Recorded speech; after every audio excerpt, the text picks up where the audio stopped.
I love electric cargo bikes for carrying stuff, for carrying people, or for just generally making getting around a pleasure rather than a chore. If you've watched any GCM videos on this before, the chances are you'll have seen me banging on about my own electric cargo bike that I bought 3 years ago. My choice was the Tern GSD, the original, and in my opinion still the best compact cargo bike out there. Tern is a cool company of nice people trying to make really good stuff, and they have been busy working on a new version. This, the 3rd generation GSD. Question is, has the best got better?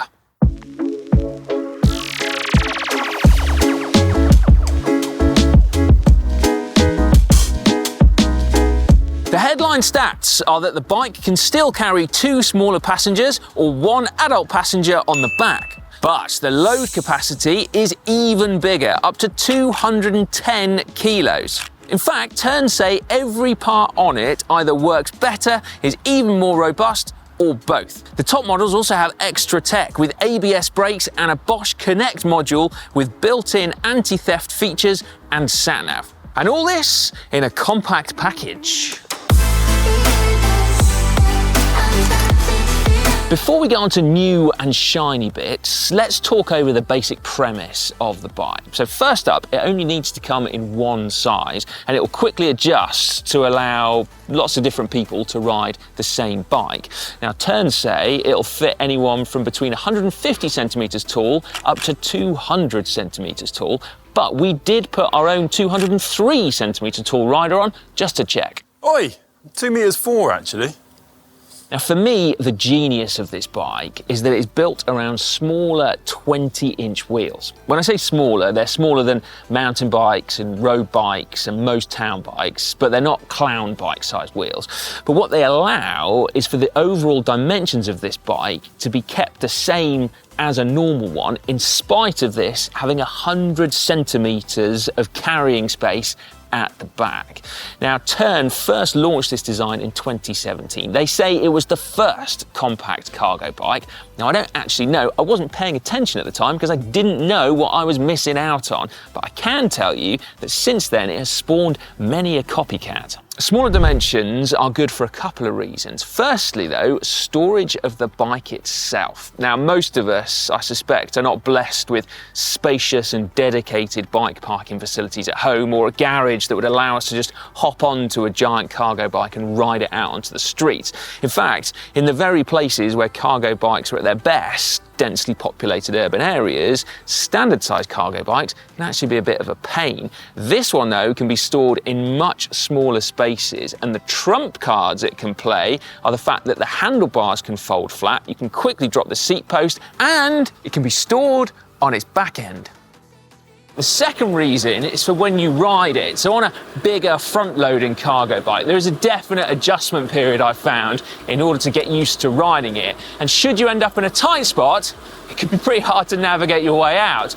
But on a compact rear-loading cargo bike like this one, it feels like a normal bike. It doesn't feel different to ride. And should you end up in a tight spot on this, it is much easier to navigate your way out. And at the end of the day, it's not so big and so heavy that you can't just pick it up and turn it or carry it up a couple of steps. So most of the storage on this bike is at the back here, and there's loads of different options of how to carry stuff. So on this one, I've got the panniers that you can buy, which are epically big and can easily fit a week's worth of shopping in, and they can also expand and contract as needed. You can have these and still have a passenger on top as well. There's also something called a storm box accessory, which turns the whole of the back of the bike into one giant compartment that you can fit 150 litres worth of stuff in. And actually, what I think is really cool is you can put passengers in there and they can keep their legs and most of their torso dry with just their top bit poking out the top. Now, if you do like an accessory, by the way, then you will not be disappointed here. There are about a gazillion different ways you can customise a GSD. At the heart of the bike is a Bosch Performance Cargo Line motor. Now, if you are new to e-bikes, it's what's called pedal assist, which means that it gently provides power to the pedals as you turn them. but it won't provide any assistance unless you are pedaling. In order to comply with the relevant laws around the world, the motor also stops assisting you when your speed goes above 25 kilometers per hour. Although in the United States, you get assistance up to 20 miles an hour, you lucky things. Now, there are also different levels of assist, so how much power the bike will give you. You've got Eco, Tour, Auto mode, which is excellent, and then right up to cargo mode at the top. Now, it used to be called turbo mode, which is what I tend to find myself in mostly, but cargo mode is actually probably a more appropriate name. As the name of the motor suggests, it's been designed specifically for cargo bikes. It will provide up to 4 times the power that you're putting out through your legs, and it will also give you enough torque, which when combined with your gears, will get you up the steepest of climbs. What that means in the real world is that it can carry you, an adult passenger, and a whole load of luggage up the steepest of streets without breaking a sweat. To show you, I have brought you to one of the steepest of streets in my hometown, and Liam, camera operator, hop on, son, let's do it. Dun, dun, dun. Here we go. I'm putting in a bit of work, to be fair, but we're going. You sitting comfortably, bud? Yeah, not too bad. Nice. It's quite a privilege, this, you know. Wow, we're smashing this, come on. I'm slightly out of breath. There we go, right down here. How was that? Good? It was all right, he says. It was all right. The battery, meanwhile, is here. Now, there are 4 different Tern GSD models in the range. All of them share the same motor, so you get the same amount of power and assistance, but the battery capacity does differ. So it goes from 500 watt hours through 545 watt hours, like I've got here, up to 800 watt hours. Which means what exactly? Well, put it this way, if you were wanting to do long rides, say 90 minutes or so in really hilly terrain, you'd be glad of having the bigger battery. But on regular short trips, you'll be able to do lots of them in between charges. I've charged my 500 watt hour one 81 times in 1,800 miles, which, quick maths, is about 22.2 miles between charges. Broadly consistent with me riding as fast as I possibly can at all times in cargo mode, and generally with 3 of us on the bike. As I said, rear-loading cargo bikes carry stuff at the rear, but there's also this optional rack at the front, which I found super useful, to be honest, for slinging kids' helmets in after you've dropped them off, or a bag, or a lock, or groceries. It's just easy to use. The only limiting factor at the back here is for super big, bulky items, but honestly, if you can find a way of strapping it down securely, then crack on. What I've found most useful though is carrying passengers. So normally 2 kids, pretty big ones at that, or 1 adult. And there's loads of different accessories you can get to safely carry passengers depending on their age. So anything from big seats that you can safely strap little kids into, to what's called the clubhouse, which is a metal frame that allows the kids to use the bench seat here, that gives them a backrest, something to hold on to and keep them nice and secure. Or the captain's chair, which, as it sounds, is a chair that helps adults get on and off more easily. And if you would like your passengers to stay dry, by the way, well, that too is an option. As I said, there are a multitude of accessories available. Let's not beat around the bush here. This is not a cheap and cheerful cargo bike, but what I like is that it's built to last. And in my own experience, has worked out considerably cheaper than the car that it replaced. And that's even when you factor in depreciation and insurance as well. It's got a solid warranty on it, including a separate one courtesy of Bosch for the battery and the motor. And it's also got something called Tern Care as well, which is actually transferable from the original owner should you ever decide to sell it. So, that is the basis of the bike. What is new and what is improved? Other than, as Tern say, just about every subcomponent being better, more reliable or stronger. Almost all the models now come with a suspension seat post as well as the suspension fork that's standard across the range. On the top models though, the fork has also been upgraded. For me, the big ones though are this new kickstand, which is wider to make the bike more stable on non-flat surfaces, and it's also been designed to be more reliable and more rugged, so the mechanism is better sealed from the elements. The battery charging port is also now built into the top tube.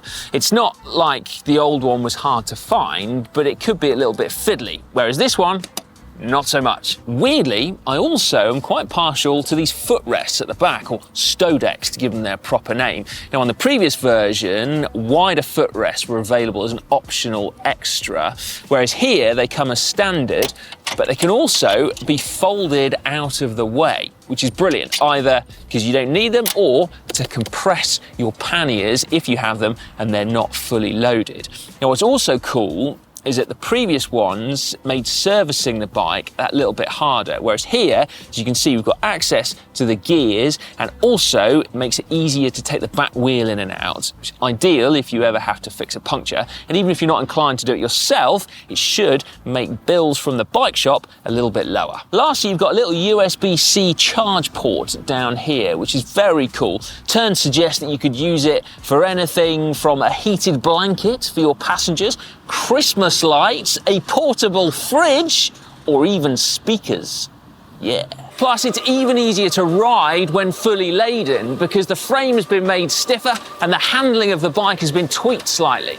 Now, one thing I was particularly keen to try on this new bike is the ABS, or anti-lock brakes from Bosch, which are available on the top and second tier models. Now, I'll be honest, I was a little bit concerned when I first heard about them because to my mind, the GSD is a bike that does the best skids ever. So I was relieved to find that the ABS is front wheel only, and this bike can therefore still do the best skids ever. I'm joking, slightly, because honestly, I think ABS is such a great idea, particularly on a bike like this, where it requires a little bit more braking force when the bike is fully loaded, and so with ABS it effectively ensures that you always stop as quickly as possible no matter what the conditions and without risk of your front wheel skidding. Another feature of the top two models, they're fitted with the Bosch Connect module. So this allows you to pair your smartphone up with your bike, and then using the Bosch Flow app, you can get all sorts of information on here or customize certain attributes of the motor. What's really cool though, in terms of practical help, is that there is a sat-nav function on here. So you plumb in your destination and you can follow turn-by-turn directions on your head unit. Now this is absolutely great if you're new to cycling around, particularly because one of the key things you need to know is that you shouldn't just ride where you drive. This though can direct you to all the cool little shortcuts or nicer routes that you can take. The other thing is that there is an electronic lock function. So when you turn the bike off, it will automatically disable the motor and the battery, and they won't reactivate unless either your smartphone is present or the head unit can be used as a removable electronic key. There's also a premium service on the Bosch Flow app which activates GPS tracking on your bike, so if it gets moved after you've locked it up somewhere, you'll get a notification on your phone, and also an alarm will sound on the bike at the same time. Haha, it's locked.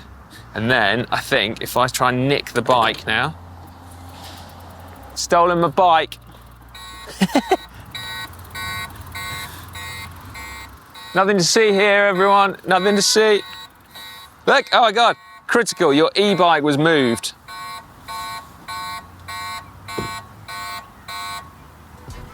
False alarm.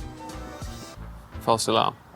Now, all of these features are awesome. I should stress they're extras to a really, really good lock. And personally, I also think insurance for the bike as well, just like you would have for your car, gives you peace of mind so that you can leave your bike places, which means that you will end up, I think, using it far, far more. Depending on where in the world you are, you'll have a slightly different selection of bikes and colours from which to choose from. The top of the range is the R14 model, and that one has internal hub gears, a belt drive, so no oily chains to worry about, less maintenance. It of course has all of the Bosch Connect features, the ABS, and it's got that bigger battery, so 800 watt hours.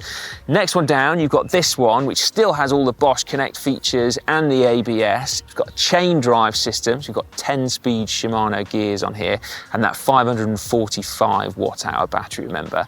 And then the entry-level model loses those Connect features, so it's a little bit more pared down. It's got a slightly smaller battery capacity. However, it still has the same carrying capacity, the same power, and as a little bonus, it is a couple of kilos lighter. Now, prices vary from £4,700, $4,999, or €5,399 for the entry-level model, right up to £8,900, $9,499, or €10,199 for the all-singing, all-dancing R14. So, has the best got better? Well, I can't officially say, given that I haven't ridden every cargo bike on the market, but to my mind, this is an even more refined version of the bike that I already love. I see more and more of them popping up all over the city where I live, and I can well imagine that there will be a whole load of people that will have a whole load of fun on this bike as well. I will refrain from waxing lyrical about the joys of e-cargo biking. If you would like more information on it, we've got a ton of videos already on GCN for you to check out. Before you leave this one though, please give it a big thumbs up if you've enjoyed it. Or a honk as well, actually. Honk if you've enjoyed it.